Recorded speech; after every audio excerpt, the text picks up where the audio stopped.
Dankie Johan vir daai baie mooi stuk wat jy nou gespeel het. Waardeer dit. Baie welkom aan almal vanmôre.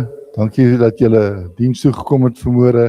Ek is op 'n lekker ouderdom van my lewe. Ek werk per instruksie. En dis die lekkerste ding wat ek kan nie 'n fout maak nie. Die ander mense maak die fout. Dankie Dominee Stefan. Hy het vanmôre die son opgestoot toe hy kom hier na toe van Bethlehem af. So baie welkom. En dankie vir jou moeite en dankie dat jy bereid was om te kom vir ons vanmôre. Ons waardeer dit regtig baie. Ons sien baie vreemde en nuwe gesigte, maar ons hou van jong mense. So baie dankie dat jy bereid was om te kom. Dankie vir almal se ondersteuning op die Makiti gewees. Ons het ronde R13,000 en 'n paar sente gemaak. Dit is nie rond 13,000 nie. Maar ons het R13,000 en 'n paar sente gemaak by die Makiti, by die golfbaan.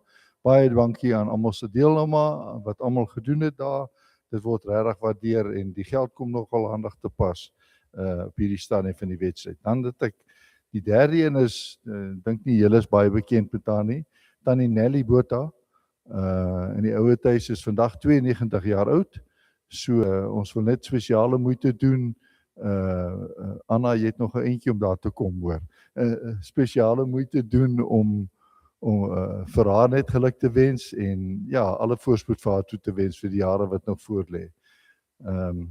Dan het ons, ek het 'n lang lys vanmôre. Dankie vir Erika en haar span, ek sien haar nie, vir Vrydag se biddag. Ek dink dit was regtig suksesvol geweest en dankie vir die mense wat gekom het en moeite gedoen het om hier te kom. Dit word ook waardeer. Dieselfde geld vir die mansbiddag wat by die skietbaan gehou is. Dit was nou nog 'n interessante dag en nou is 'n klomp vreemde mense daar gehad, maar ons glo die woord van die Here het uitgegaan tussen al daai mense, maar baie dankie vir almal wat opgedaag het en soontoe gegaan het.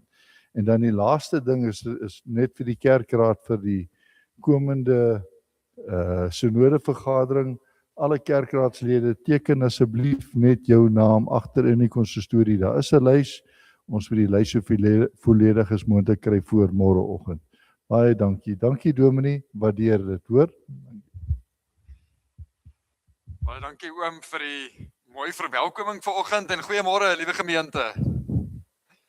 Baie welkom by vanoggend se erediens en wat 'n groot voorreg is dit nie om so as gelowiges net lekker saam te kan kom en so in 'n gebou te kan sit en net die Here te kan dien nie. Dat ons so half, ek kry baie vinnig koud, so die wind hier buite vang my bietjie. Die son was nou lekker, maar is lekker dat ons die voorreg het om binne in 'n gebou te kan sit waar die wind ons nie wegwaai nie, waar ons nie hoef te sit en bewe nie. En dis klaar moeilik om vir 'n predikant te luister, so dit moet nou nie nog moeiliker wees om te luister nie. So 'n gebou maak dit eintlik vir ons baie gerieflik. Wat 'n voorreg dan as gelowiges om so saam te kan sit en net 'n bietjie tyd af te kan staan vir die Here. Dit is eintlik so mooi om so deur 'n week te kan gaan en so by 'n Sondag bymekaar te kan kom en eintlik by onsself te kan dink hoe die Here ons deur hierdie week gedra het, waar die Here was. Die Here is ook nie net hier waar ons vanoggend is nie, maar hy is eintlik daar waar ons deur die week ook beweeg, daar waar ons onsself elke dag bevind en onsself kry. Dan ervaar ons dat die Here daar is. En dat ons tyd kan afstaan om net ook bietjie te kan terugstaan, bietjie aan die week te kan dink ook en eintlik net te kan sien waar die Here aan die werk is. Hoe is die Here besig en net om asem te kan haal, om rustig dan te kan wees. En dit is eintlik so mooi dan van die erediens.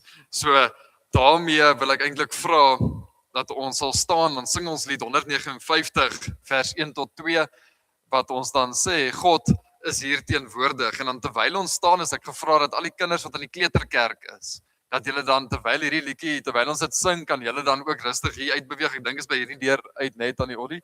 Hier deur en dan sal daar lekker kleuterkerk vir julle wees vir die wat wil gaan. So terwyl ons die liedjie sing, dan kan al die kleuters vir ons ook uitbeweeg en dan ja, kom ons sing dan staan ons, dan sing ons lied 159 vers 1 tot 2.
Ons kan gerus sit.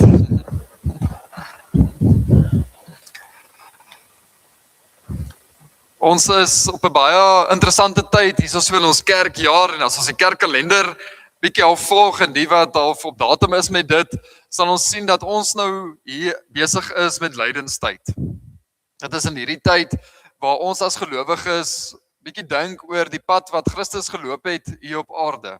Die lydenspad wat hy geloop het, dit wat hy deurgegaan het, hoe hy kom bedien het en ook hoe swaar hy gekry het.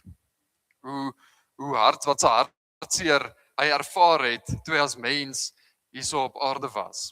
Toe hy aangekom het, het hy nederig in 'n krib is hy gebore en so het hy groot geword soos 'n mens, hy het honger geword, hy was dors, hy moes leer en so het hy op 'n punt gekom waar hy moes kom bedien, waar die Here hom sy bediening ook laat voortsit het toe hy gedoop is. Toe het hy begin leer in die tempel, hy was versoek, net soos 'n mens was hy versoek. En dan kom die ergste van die ergs is, hy was toe vervolg. Waar hy toe deur die fariseërs en die Joodse raad almal vervolg was vir belastering en hulle het hom toe doodgemaak aan die kruis. En binne in hierdie hele proses het sy sterkste disippels het hom ook verraai. Want dink ons hom aan Petrus. Mense wat baie na aan hom was, het hom verraai. Het emosioneel ook seer gekry, swaar getrek. Aan die kruis het hy uitgeroep, my God, waarom het U my verlaat? Hy het geestelik, het Jesus ook gelei. En dan natuurlik het Jesus fisies ook gelei aan die kruis en ook so deur sy lewe hierso. Waar ons dan nou eintlik as gelowiges dan kan vashou dat dit wat Jesus deurgegaan het hy gedoen sodat God kan voel ook waardeur ons gaan. Sodat God nie kan sê hy is heeltemal weg van ons realiteit af nie, maar dat hy eintlik ook die swaar ervaar het wat ons vandag ook ervaar.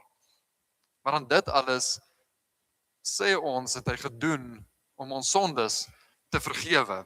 En dan lees ons dit so mooi in 1 Petrus 2 vers 24 waar ons dan ook eintlik vandag tot 'n nuwe besef kan kom om te sê hy wat Christus is, het self ons sondes in sy liggaam aan die kruis gedra. Daardeur is ons vir die sondes dood en kan ons lewe in gehoorsaamheid aan die wil van God. Deur sy wonde is ons genees. En hoe mooi is dit nie? Eintlik hierdie Sondag bymekaar kom is 'n beliggaaming van dit. Is dit wat ons eintlik om vasvat, is dat ons genees is van ons sondes. Wanneer ons aan hierdie lydenspad dink, dan kan ons nie anders ook as om te dink net aan dit wat ons verkeerd doen nie. Aan die sondes wat ons aanvang nie. Want dis juist waarvoor Christus dood gegaan het. Dis juist waarna ons dink in hierdie tyd van lydenstyd. Is hy juist deur hierdie swaar gegaan as gevolg van ons sondes. Van daar waar ons tekort val. Daar waar ons verkeerd doen. Want dan is dit mooi eintlik dat God eintlik soveel genade bewys.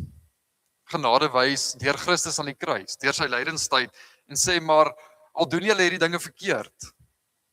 Al val julle baie keer tekort, maar as daai strewe daar is om beter te wees, as daai strewe daar is om die pad saam met die Here te loop, dan kyk God nie na ons sondes nie, maar dan kyk hy na ons harte.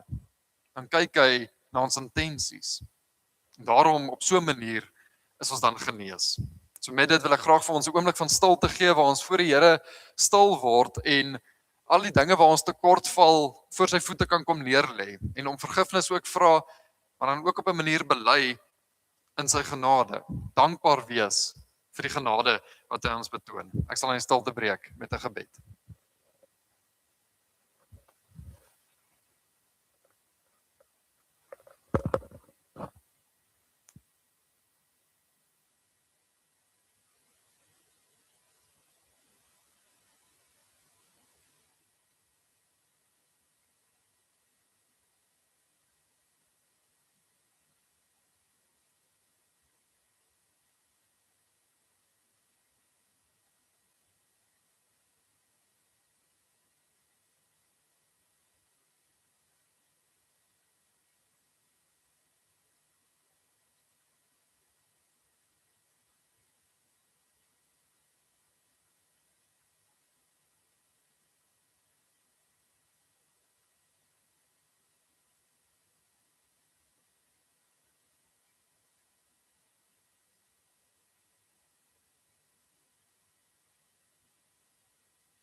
Vader, Seun en Heilige Gees, dankie vir hierdie wonderlike voorreg wat ons as gelowiges het om op hierdie Sondagoggend so bymekaar te kan kom. Dankie dat U Gees ons so bymekaar roep om tyd saam met U te kan spandeer en dankie dat ons hier kan sit met die ervaring dat U met ons ook tyd wil spandeer. Nou vir ons het U ook ervaar so binne in die stilte, 'n oomblik van stilte waar ons oop en eerlik ook met U kan kom praat oor moeilike dinge. Dankie dat ons die vrymoedigheid kan hê om dit wel te kan doen. Dankie dat dit ook is waarvoor Christus gekruisig is en ook opgestaan het en opgevaar het hemel toe, sodat ons toegang het tot U, sodat ons met U kan kom praat. Dankie dat ons ook nie net met U kan kom praat, maar ook kan ervaar hoe U met ons werk. Kan ervaar hoe U hierdie sondes wat ons het ook wegvat van ons af. En dat U dit op U self neem. Nou, U weet presies wat in een en elke van ons harte aangaan. Waar een en elke van ons ook tekort van waar ons swakpunte is. Dankie dat ten spyte van dit, dat U nog steeds U arms oophou. Dat U nog steeds U hand uitreik na ons toe, elke dag, elke oomblik. Dankie dat ons dit ook so kan ervaar in 'n Sondag erediens. En van ons bid so vanoggend, wanneer ons so uit U woord uit gaan lees, dat ons U Gees sal hoor. Dat U Gees met een en elkeen van ons sal werk, dat ons kan hoor wat ons moet hoor uit die teks uit, en ook kan sien wat ons moet sien, dat ons dit so kan deel maak van ons harte en van ons lewens. Dat U Gees ons op so 'n manier, op 'n wonderbaarlike manier, kan vorm. Dankie vir die voorreg om in 'n land te kan wees en in 'n dorp te kan wees, waar ons die vrymoedigheid kan hê om U woord te kan lees, om ons geloof so openlik te kan uitoefen, sonder om te vrees vir ons lewens. Dankie dat ons die voorreg het om so noue pad met U te kan loop. Ons bid al hierdie dinge in U naam alleen. Amen. Genade, vrede en barmhartigheid in die naam van die Vader, Seun en Heilige Gees. Kom ons staan, dan sing ons lied 510, vers 1 en 3, waar ons ook net sê hoe groot God se genade is.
Ons teksgedeeltes, ons het 'n klomp teksgedeeltes vir oggend wat ons gaan saam lees.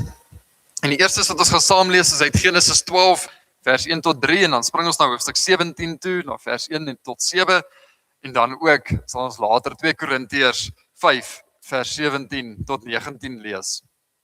Voor ons dit gou Genesis lees, is 'n bietjie agtergrond gee oor waar ons is in Genesis. Ons lees eintlik al natuurlik van Adam en Eva aan die begin en sien die sondeval wat plaasgevind het en so ook hoe al die stede nou ontwikkel het en al die dinge in die nasies gevorm is.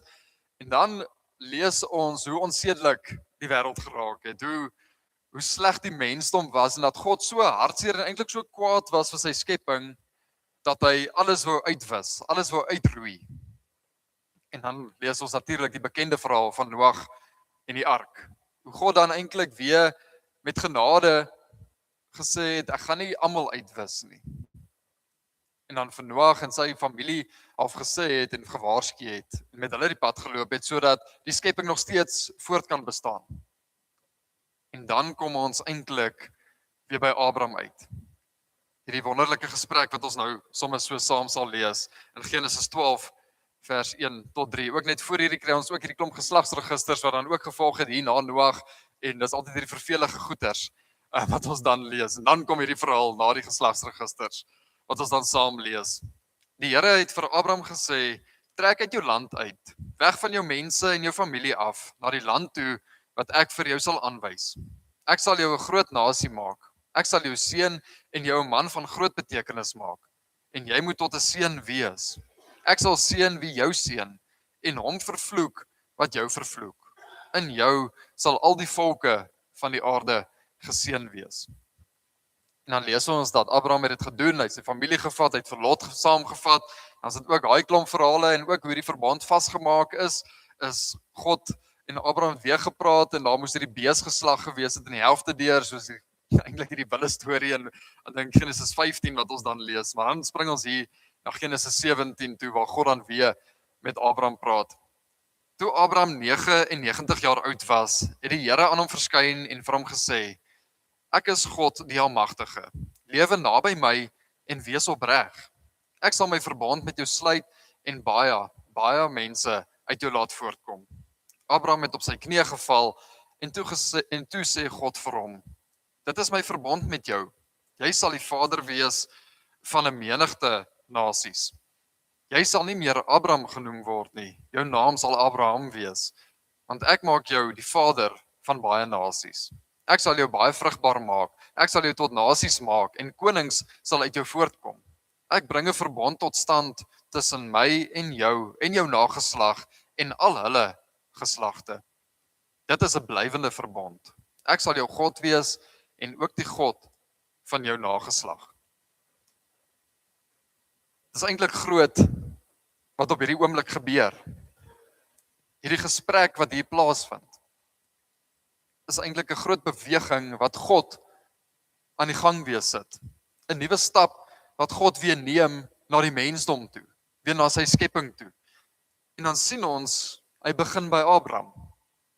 Dus ek gesê, net voor hierdie lees van hierdie geslagsregisters, van klomp name en klomp families, en dan natuurlik ook hoe Abraham inkom, maar dan staan daar spesifiek, Abraham kan nie kinders kry nie, of sy vrou kan nie kinders kry nie, Sarai kan nie kinders kry nie. Staan spesifiek so in die geslagsregister. En al sy broers en al sy susters en al sy voorouers, hulle almal het kinders gehad. Maar Abraham, dit is asof die geslag dan eintlik stop by Abraham. Maar dan sien ons eintlik die wonderlike, sommer net binne in dit, dat dis die een met wie God praat.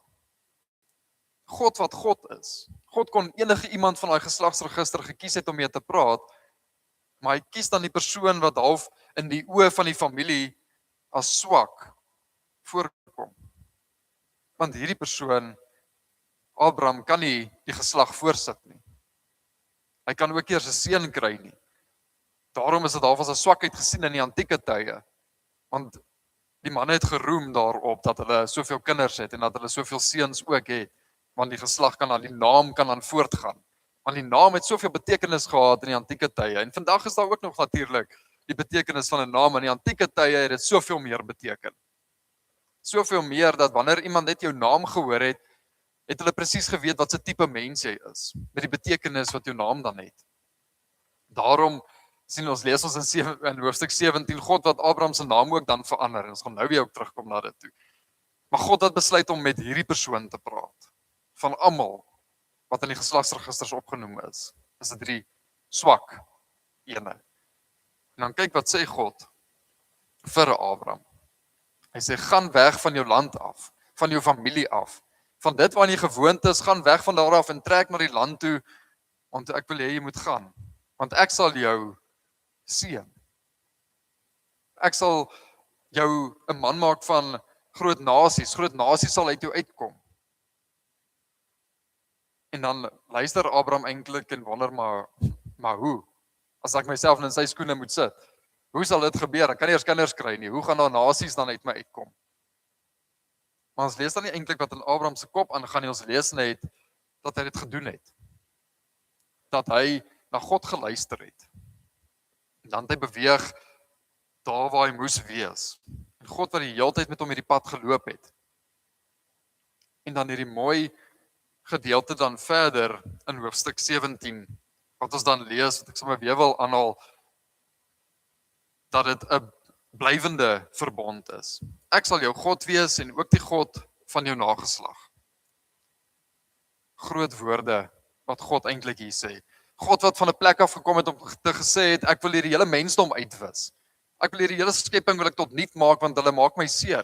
Die hele skepping maak my seer. Want ons God weer hier op 'n plek, want God is liefdevol in sy wese. God is genadig in sy wese. Waar hy dan kom en sê, maar ek wil hierdie verbond gaan ek voortsit. En dit begin dan met Abraham. Wanneer ons so na Abraham kyk, sien ons hierdie wonderlike werk wat hier gebeur het. Abraham wat gedoen het, wat God gesê het, maar binne in dit, God wat eerste genader het. God wat met Abraham gepraat het. Ons lees nie dat Abraham na God toe gekom het. Abraham het nie na die tempel toe gegaan om met God te praat nie. Dadelik God verskyn aan Abraham. Net die bewys dat God neem die stap. God is die een wat eerste intree. God is die een wat eerste die aksie vat om te kom praat. Want dan lê daai verantwoordelikheid by Abraham. God sê nie vir hom, jy moet gaan, jy moet jou familie los, jy moet jou vriende los, jy moet weggaan van jou land af nie. Dis al 'n uitnodiging wat God vir Abraham hier gee. God wat net sê, gaan. En dit gee vir Abraham half die geleentheid om te kon kies. Gaan hy dit doen of nie? Nou as Abraham daai keuse gemaak het om te gesê, nee Here, ek gaan hier bly. Ek's gemaklik hierso. My familie en vriende is hier, ek het 'n werkie, my vrou is dalk gelukkig. Hoekom moet ek skuif? Hy kon dit gedoen het. Maar God se plan sou nie stop nie. God sou dalk net iemand anders dan geneem het om in hierdie verbond in te gaan, om hierdie stap mee in te neem. Abraham sou dan uitmis op hierdie wonderlike geleentheid. Op hierdie wonderlike geleentheid om hierdie intieme verhouding met die Here te hê. En eintlik hierdie wonderlike geleentheid om geseën te gewees het soos wat hy was. En dan nie net dit nie, maar ook om dan verder te seën. Abraham sou uitmis op dit. En nie net Abraham nie, maar sommer sy hele familie. Sou nie kon deel hê van dit nie as hy nee gesê het.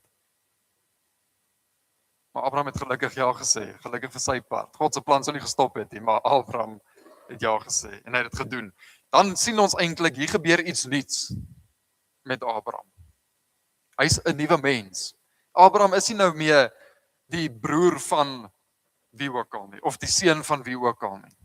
Abraham is nie Abraham van hierdie distrik af nie. Abraham word nou eintlik hierdie verteenwoordiging van God se verbond. Abraham word iets groters as wat hy op daai oomblik was, voor hierdie gesprek met God. Hy word al 'n nuwe mens. Want hier kom nou 'n nuwe pad vorentoe. Hy pak alles op en hy gaan. Weet nog nie waartoe nie, maar hy gaan. Abraham is nou hierdie wandelaar saam met God. Abraham is hierdie teken dat God lief is vir sy mense. En dan is Abraham hierdie teken van 'n volk wat uit hom uit gaan sprei, wat ons dan verder lees in die Ou Testament van Israel. Iets nuuts wat gebeur hierso met Abraham. Hy word 'n nuwe mens, dat sy naam selfs verander. Nie na Abraham, van Abraham na Abraham toe. En Abraham wat dan fisies beteken vader van nasies. En daarom God wat dit verander het. Was nie 'n mens wat gesê het, "Jesus, maar jy's nou nog so vrugbaar of jy gaan nou soveel kinders kry, ek noem jou nou Abraham nie." God het gesê, "Verander jou naam." So wanneer mense kla, mense van buite af Abraham se naam gehoor het, dan het hulle klaar geweet, "Jesus, maar hierdie man is eintlik geseënd. Hierdie man is vader van nasies, of hy gaan wees. En dit is in sy naam, dis wie hy is. God wat hom nuut gemaak het." En dan kom ons eintlik by die wonderlike teksgedeelte in 2 Korintiërs, wat soveel van ons ook sê, vandag. Nou ons lees nou van Abraham en is nou maklik om te sê, ja, maar het nou net met Abraham gebeur, wonderlik vir hom. Dankie tog, hy het dit gedoen, kyk die mooi pad wat hy geloop het, ons lees dit so mooi in die woord, maar wat vir ons vir vandag? En wat van die lydenstyd, hoe kom dit nou by ons by mekaar? En dan sien ons eintlik, is dit nie presies wat Christus met ons ook kom doen het, as gelowiges nie. Met sy dood aan die kruis, met sy lydenspad wat hy geloop het, die bediening wat hy op aarde gehad het, het hy ons op 'n manier ook kom lied maak. En ons lees dit sommer so in 2 Korintiërs 5 vers 17 tot 19, waar Paulus vir 'n gemeente skryf, iemand wat aan Christus behoort, is 'n nuwe mens. Die ou is verby, die nuwe het gekom. Dit alles is die werk van God. Hy het ons deur Christus met homself versoen en aan ons die bediening van die versoening toevertrou. Die boodskap van versoening bestaan daarin dat God deur Christus die wêreld met homself versoen het en die mense hulle oortredinge nie toereken nie. Die boodskap van versoening het hy aan ons toevertrou. Iets niets wat gebeur het van die kruisiging af. Deur Christus sal hy met ons. Paulus het dit eintlik so mooi sê, dat as ons sê ons behoort aan Christus, is die oue verby. Al hierdie dinge wat ons gedoen het, of wat ons eintlik nog steeds na toe neig, die sondige natuur van ons, deur om dalk te skinder, dalk om sleg te praat, dalk om net in woede uitbarstings in te gaan. Al die dinge waar ons tekort val, is al die ou dinge. Maar wanneer ons sê ons behoort aan Christus, kom hierdie nuwe dinge. Dan staan 'n nuwe lewe wat plaasvind. Want die Gees is dan binne in ons. Dan sê ons gaan laat die Gees ons lei. Ons gaan hierdie pad saam met die Gees loop. Dan hierdie mooi woorde wat Paulus sê, die boodskap van die versoening is toevertrou aan ons. En wat my eintlik soveel meer waarde aan hierdie teks gegee het, is 'n ding wat met my en my vrou so 'n paar weke terug gebeur het. Nou nie gebeur het nie, maar wat ons ervaar het. Ons was 'n paar weke terug, daar vriende van ons bietjie bederf met Kiara Lodge staan Clarence in Golden Gate. En gelukkig hulle het alles betaal, anders sou ons nooit kon gaan nie. Maar hulle het ons toe bederf met dit en een van die lekkerste plekke dink ek in die land om te wees. En ons gaan toe na die restaurant toe wat daar is, dit om 'n ontbyt te gaan eet. En ons loop so in en dan kan ons half die buite sitplekke sien en daar's 'n seun wat op die foon is en hy waai so vir my en Janlie, vir my vrou. En ek sê vir haar, "Jesus, ek moet hierdie seun ken. Ek herken, hy lyk bekend, maar ek weet nie waar om hom te plaas nie." En sy ook en ons praat, ons dink nou wie is hierdie kind? En ons kom binne en hy groet ons en hy sê vir my, "Oom, ek is nie mee in die kinderhuis nie." En toe tref het ons albei eintlik soos 'n baksteen op ons koppe, want toe ons in Bloemfontein was, het ek my prakties by 'n gemeente gedoen. Nou Bloemfontein werk so met die kinderhuise, dat hulle die groot kinderhuis, maar hulle noem dit satelliethuise. So dan is dit soos 'n huis, gewone huis, maar dan is daar by hierdie spesifieke huis was daar 13 seuns in met een huismoeder. So dit is seuns van laerskool regdeur tot hoërskool toe. En die seun is toe nou matriek hierdie jaar, op daai oomblik ook toe hy nou met ons praat. Maar hy het nie daar ingekom in die tyd wat ons daar was. Ons het elke Woensdag het ons met daai kinders gaan werk, met die seuns gaan werk. En dis moeilike omstandighede. Kinders wat in daai huise gesit word is oor ouers wat nie na hulle kan kyk nie, finansiëel dalk, maar ook ouers wat hulle maar mishandel, wat kinders mishandel. En die spesifieke seun was graad 9 toe hy ingekom het. En hy was so maar gewees. En dit kom uit dat ander ouers het hom aangeneem, maar hulle het hom mishandel. Hulle het hom in die wintertye in 'n hondehok laat slaap by en hulle het sy porsies het hulle so beperk dat wanneer hy kos gekry het in die kinderhuis, dat hy daai kos gaan wegsteek ergens in sy kamer want hy weet nie eers of hy weer gaan kos kry nie. Dis hoe dit in sy kop was. En dit het so lank gevat om net vir hom te kan sê, "Hoor jy gaan weer kos kry, eet." Want daar sal weer kos wees. Dis op die plek waar daai seun was. En hier kry ons hom in Kiara, een van die lekkerste plekke wat daar is. 'n Seun wat uit hierdie agtergrond uitkom wat in Kiara is. En hy vertel hoe daar net hierdie mooi gesin is wat hom toe aangeneem het. En hulle kyk mooi na hom en hy lyk versorg, hy lyk sommer eintlik anders, dis hoekom ons hom nie kan herken nie, want hy lyk nie meer so verwaarloos wat hy gelyk het. Hy kry nou hierdie liefde en hierdie aandag wat hy so graag wou gehad het. Maar dit was nie sy keuse om mishandel te geword het nie. En hier het hy hierdie wonderlike geleentheid van ouers wat hom aangeneem het. En sê dit nie half iets van die boodskap van die versoening is aan ons toevertrou nie. Hierdie seun het my so laat dink aan hierdie teksgedeelte en aan Abraham sommer laat dink en alles, deur om te sê, God het hierdie spesifieke paar, hierdie man en die vrou, het die egpaar geroep en vir hulle gesê, ek is 'n seun tot julle. Julle is in staat om kinders te kan aanneem. Julle is in staat om na kinders te kan kyk. Hierso is die geleentheid. Nou daai ouers kon ook gesê het, nee, ons wil nie 'n tienerseun aanneem nie. Want wie wil? Kom ons wees eerlik. Dis bitter min van ons wat 'n tienerseun sal aanneem, maar hierdie ouers wat hierdie geleentheid gekry het, wat God op hulle pad gesit het, en hulle het hom aangeneem, en hulle versorg hom, en kyk na hom, is dit nie die boodskap van versoening nie?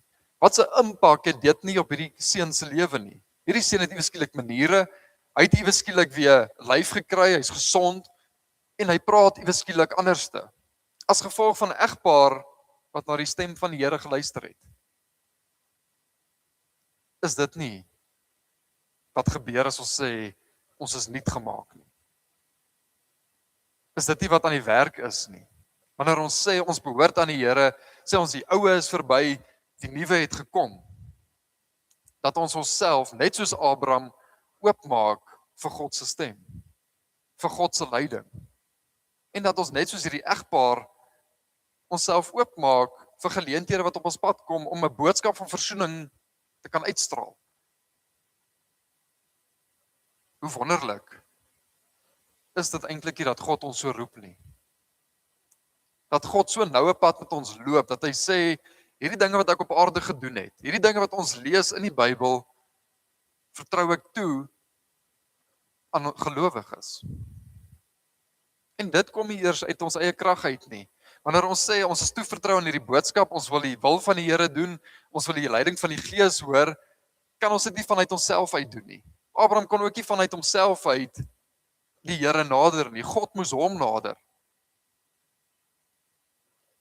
En die mense het niks gedoen om te verdien dat Christus so moes ly nie.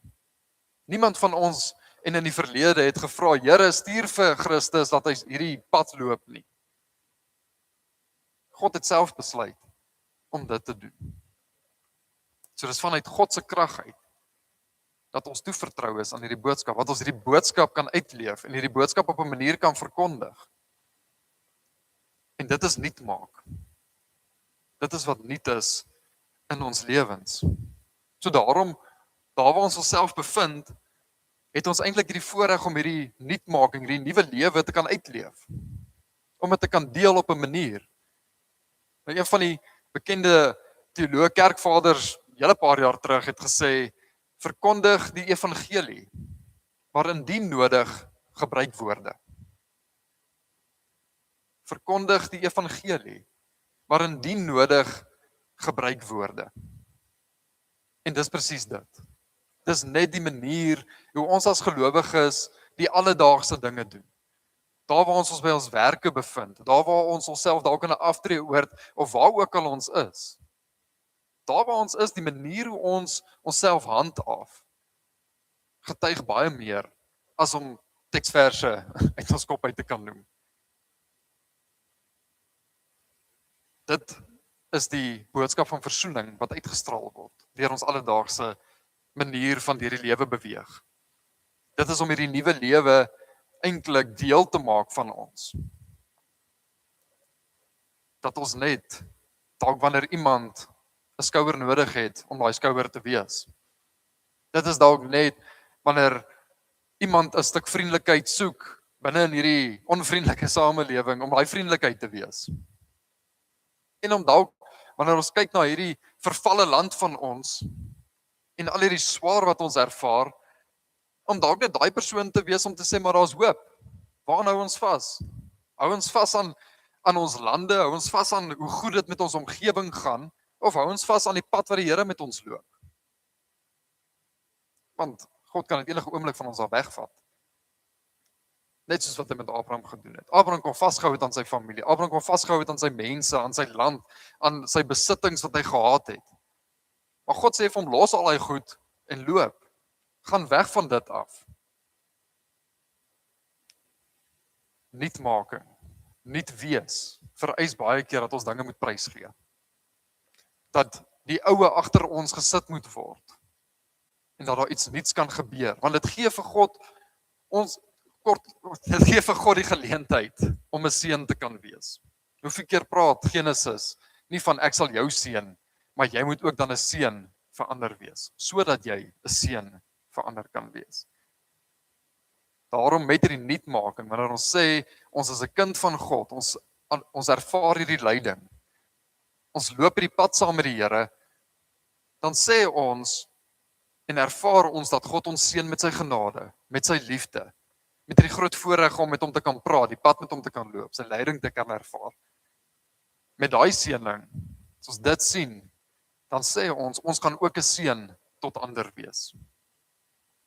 Want wanneer ons God se liefde, God se leiding, God se genade ervaar, beteken dit dat ons kry die geleentheid om God se liefde, God se genade en God se leiding te kan uitdeel daar waar ons onsself bevind, daar waar God ons plaas. So dan sluit ek af met hierdie vraag wat ons vir onsself eintlik elke oomblik, elke dag kan vra. Neem ons deel aan hierdie nuwe lewe. Hierdie nuwe lewe wat vir ons as 'n geskenk gegee is. Neem ons deel aan dit of mis ons maar uit? Of laat ons dit maar verbygaan? Ons hoor van dit, ons hoor God se stem, maar ons laat dit maar net verbygaan. Ons mis die geleentheid om 'n seëning te wees, waar God wil hê ons moet wees. Amen. Kom ons bid saam.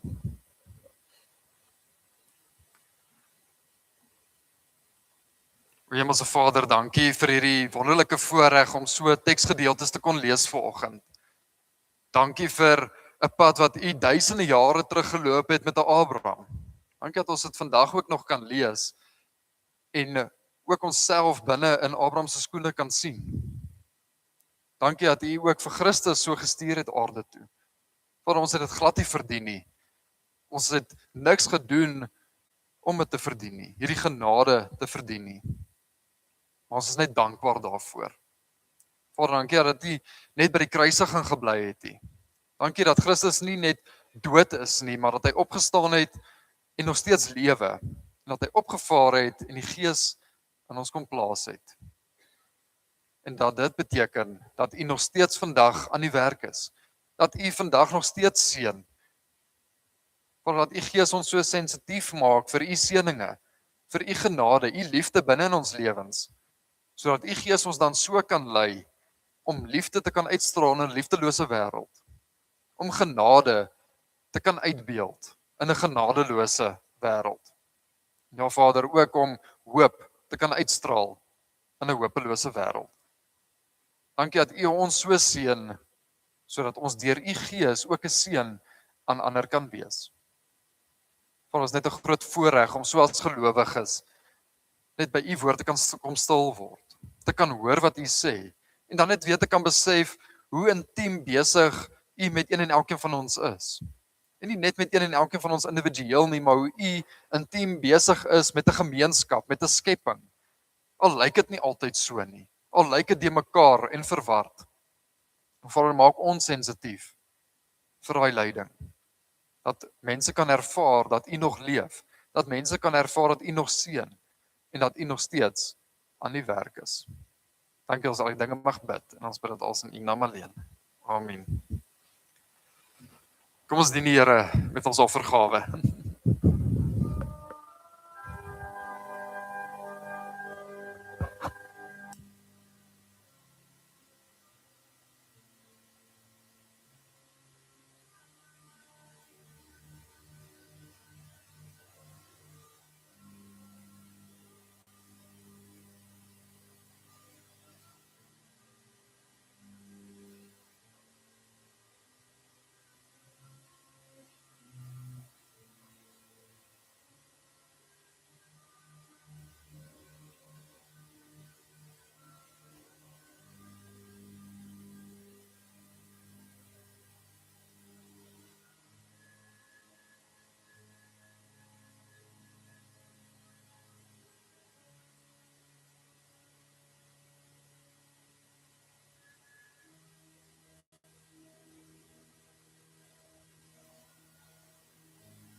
Wanneer ons al hierdie dinge gehoor het, kan ons nie anderste as om 'n lofprysingslied te sing nie. So daarom kom ons staan, dan sluit ons af met lied 197, dan bly ons staan vir die uitspreek van die seën.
Mag die genade van God en die liefde van Jesus Christus en die leiding van die Heilige Gees by een en elkeen van ons bly. Amen.